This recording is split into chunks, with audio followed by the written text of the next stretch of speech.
Jadi kalau kita sudah bisa mengukur kekuatan persaingan yang mempengaruhi industrinya, maka ahli strategi di dalam suatu perusahaan dapat mengidentifikasi kekuatan dan kelemahan perusahaan.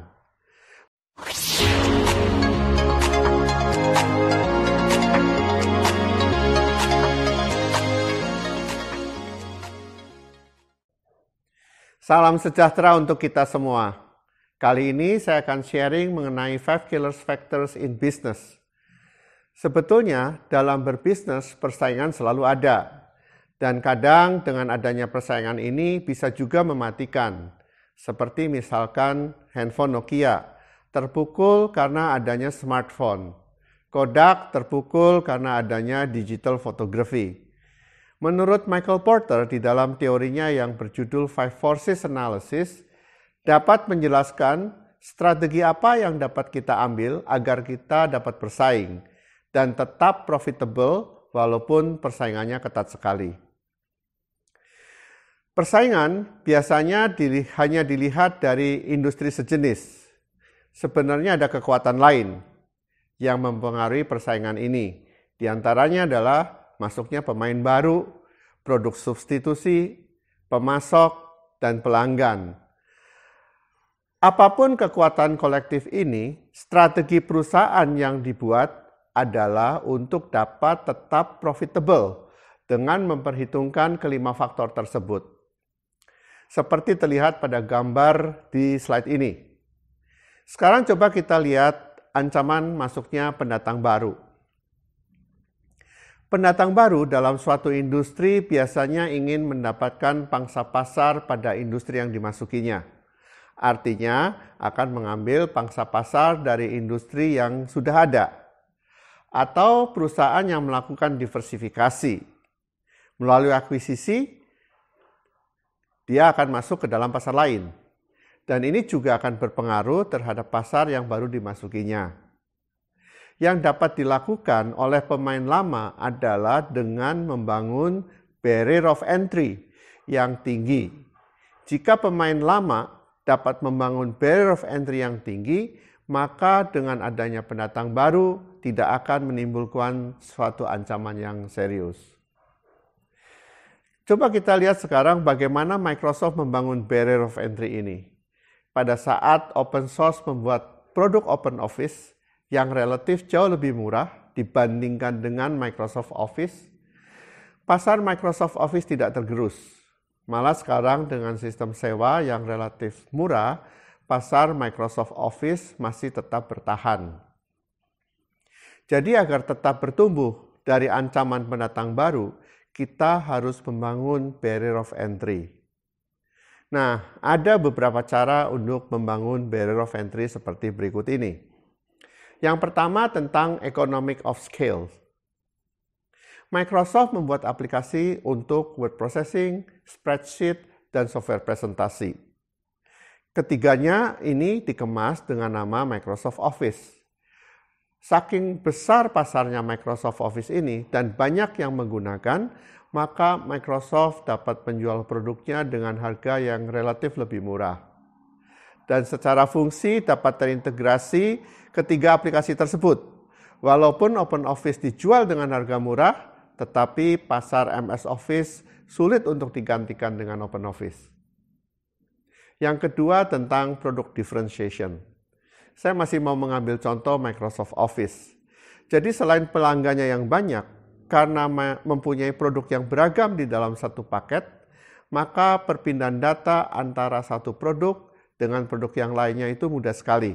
Contoh misalkan, kalau saya menggambar grafik di Excel, dan dengan mudah saya pindahkan grafik tersebut ke PowerPoint dan Word. Dan secara otomatis yang ada di PowerPoint akan berubah dan di Word juga akan berubah bila grafik di Excel juga berubah. Nah, integrasi ini yang membuat nyaman pada saat saya menggunakan Microsoft Office dibandingkan dengan Open Office. Yang ketiga tentang cost advantages. Perusahaan yang bisa mengubah proses menjadi lebih efisien, maka cost untuk membuat produk menjadi lebih murah. Contohnya Henry Ford. Henry Ford mengubah proses produksi mobil dengan menggunakan ban berjalan, sehingga biaya produksi akan turun. Dan Ford dapat menjual mobilnya dengan harga hanya $850, sedangkan yang lain menjual mobilnya dengan harga $2.500. Nah, perbedaan ini membuat Ford laku di pasar. Nah, semakin laku produknya, produksinya semakin banyak, dan perbaikan proses terus dilakukan, akhirnya Ford dapat menjual mobilnya dengan harga $260. Bayangkan, harga ini hampir 1/10 dari harga mobil di pasaran. Hal ini yang membuat Ford pada masa itu menguasai pasar mobil. Yang keempat tentang distribution channel. Dalam menjual barang ke customer, distribution channel sangat berperan. Tanpa distribution channel yang baik, maka produk atau jasa yang kita hasilkan sulit untuk menjangkau pasar yang luas. Pendatang baru biasanya sulit untuk mencari distribution channel yang tepat. Dan bila dilakukan sendiri, mungkin biayanya akan lebih besar dan jangkauannya pasti tidak dapat luas.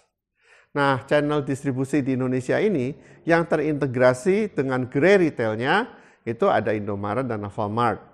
Kedua jalur distribusi ini relatif lebih mudah untuk memperkenalkan produk baru. Sekarang coba kita lihatkan kekuatan yang lain, yaitu kekuatan pemasok dan pembeli. Kalau keduanya ini sangat kuat, itu dampaknya akan luar biasa terhadap industri kita. Nah, sekarang pertanyaannya, pemasok kalau kuat, maka dia mempunyai daya tawar yang tinggi pada customer dalam satu industri. Dengan menaikkan harga atau mengurangi kualitas barang atau jasa yang dia beli, pemasok yang kuat dapat memeras profitabilitas dari suatu industri, sehingga industri tersebut tidak dapat lagi mengalokasikan biaya dari bahan baku. Nah, yang pelanggan juga dapat menekan harga dan menuntut kualitas yang lebih tinggi atau layanan yang lebih baik. Dari sisi pemasok maupun pelanggan seperti ini akan mengorbankan keuntungan dari industri. Pertanyaannya adalah sekarang kenapa pemasok bisa menjadi lebih kuat? Yang pertama, industri tersebut hanya didominasi oleh beberapa perusahaan saja. Jadi kalau membangun industri, kita harus lihat jumlah pemasok yang ada. Yang kedua, produknya unik atau industrinya akan berpindah pada pemasok lain. Akan memerlukan biaya yang tinggi. Misalkan suatu industri dengan mesin yang sudah diset bahwa bahan baku harus memenuhi syarat tertentu dan pemasok harus menyesuaikan permintaan tersebut. Maka industri tersebut sulit untuk pindah ke pemasok lain. Yang ketiga, industri tersebut bukan merupakan pelanggan yang penting dari pemasok atau volumenya kecil sehingga tidak terlalu berarti untuk pemasok. Maka pemasok tidak akan menganggap industri tersebut sebagai pelanggan yang penting atau dapat diabaikan. Yang keempat, pemasok pada suatu industri berantai. Contohnya misalkan pemasok spare part pada perusahaan mobil. Biasanya industri mobil sudah menunjuk pemasok tertentu. Dan bila pemasok ini bermasalah, maka industri tersebut juga akan ikut bermasalah. Sekarang coba kita lihat dari sisi pembeli. Apa yang terjadi bila pembeli itu kuat? Pembeli menjadi kuat jika pembeli dapat membeli dengan jumlah volume yang besar. Dari revenue industri tersebut sangat tergantung dari pembelian dari pembeli tersebut. Jadi kalau pembeli ini berhenti menjadi pelanggan, maka revenue-nya drop banyak sekali. Nah, yang kedua, pembeli dapat memilih produk yang diinginkan dengan mudah dan sangat banyak di pasar dengan kualitas yang tidak terlalu berbeda. Yang ketiga, produk yang dibeli dari industri tidak terlalu berpengaruh terhadap kualitas barang yang dihasilkan oleh pembeli. Misalkan pada pabrik mobil Moore dan Baut, nilainya tidak terlalu penting dalam menentukan kualitas produk dari si pabrik mobil itu. Yang berikutnya kita lihat dari produk pengganti atau sering disebut dengan substitusi. Produk pengganti ini akan masuk ke pasar bila produk utama harganya terlalu tinggi. dan produk substitusi jauh di bawah. Bisa jadi customer akan menggunakan produk pengganti atau produk substitusi. Seperti misalkan harga glass wool atau pelapis panas atau kedap suara. Bila harganya naik karena suplainya berkurang, maka dapat digantikan dengan menggunakan styrofoam yang harganya jauh lebih murah. Produk pengganti ini dapat masuk biasanya karena pasokan dari produk utama terganggu, maka konsumen akan membeli produk penggantinya. Atau ada produk pengganti dengan harga yang jauh lebih murah dan kualitasnya cukup untuk konsumen tersebut, maka produk pengganti akan masuk. Sekarang kita lihat di yang terakhir, yaitu persaingan antar industri, kotak yang di tengah.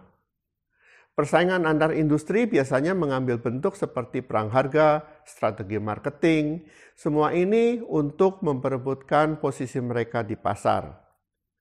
Persaingan ini terjadi karena beberapa faktor.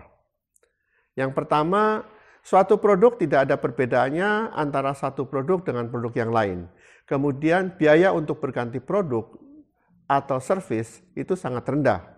Di dunia IT misalkan tentang business hosting, saya bisa berpindah hosting kapan saja tanpa ada biaya yang besar. Yang kedua, industri yang mempunyai biaya tetap yang tinggi, sehingga industri ini akan memberikan diskon agar dapat meningkatkan volume. Yang ketiga, produk dari industri tersebut punya masa kadaluarsa yang pendek, sehingga persaingan menjadi tajam, karena kalau tidak habis produknya, maka akan dibuang atau mubazir. Ini seperti hasil pertanian, susu segar, makanan fast food. Sekarang pertanyaannya adalah, bila persaingan sudah dapat kita petakan, what's next? Jadi kalau kita sudah bisa mengukur kekuatan persaingan yang mempengaruhi industrinya, maka ahli strategi di dalam suatu perusahaan dapat mengidentifikasi kekuatan dan kelemahan perusahaan. Mengetahui kelemahan dan kekuatan ini menjadi penting dalam menentukan strategi. Bagaimana misalkan industri kita terhadap kemungkinan pendatang baru masuk?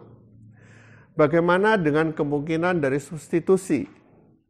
Ahli strategi dapat menyusun rencana tindakan yang mencakup, memposisikan perusahaan sedemikian rupa sehingga kemampuan yang dimilikinya dapat mempertahankan terhadap persaing.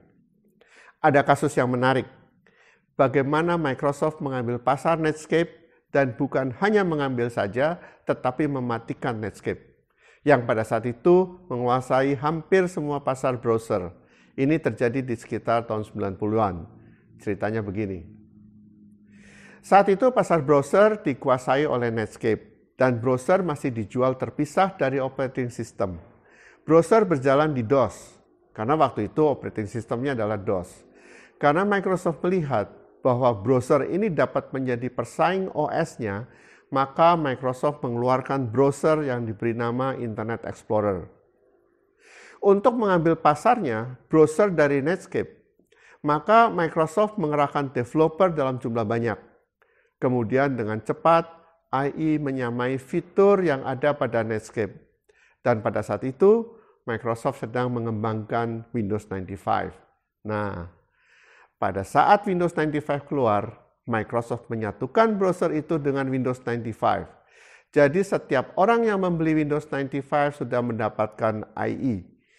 Dalam sekejap, pasar browser dikuasai oleh Internet Explorer. Strategi ini disebut sebagai changing the battlefield.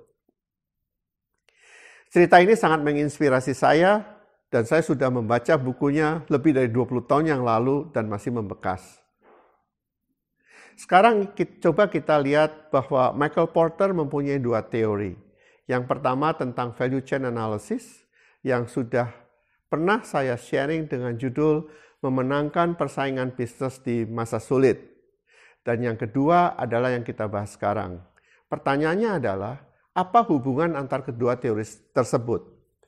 Teori Five Forces yang baru kita bahas ini, itu akan melihat bagaimana persaingan di dalam kita membangun usaha. Dan untuk kita bersaing, kita perlu menjadi efisien. Dan teori value chain analysis ini akan menjelaskan bagaimana suatu usaha bisa lebih efisien, sehingga dapat memenangkan persaingan. Dari sharing kali ini, kita dapat pelajaran beberapa seperti berikut ini. Yang pertama, dalam berusaha kita tidak dapat menghindari persaingan, tetapi kita dapat membuat strategi untuk mengambil pasar yang lebih besar selama kita mengetahui kekuatan dan kelemahan kita. Yang kedua, kita juga harus dapat mengetahui 5 kekuatan yang dapat menggerogoti profitabilitas kita. Dan dari analisa ini, kita dapat membuat strategi yang baik.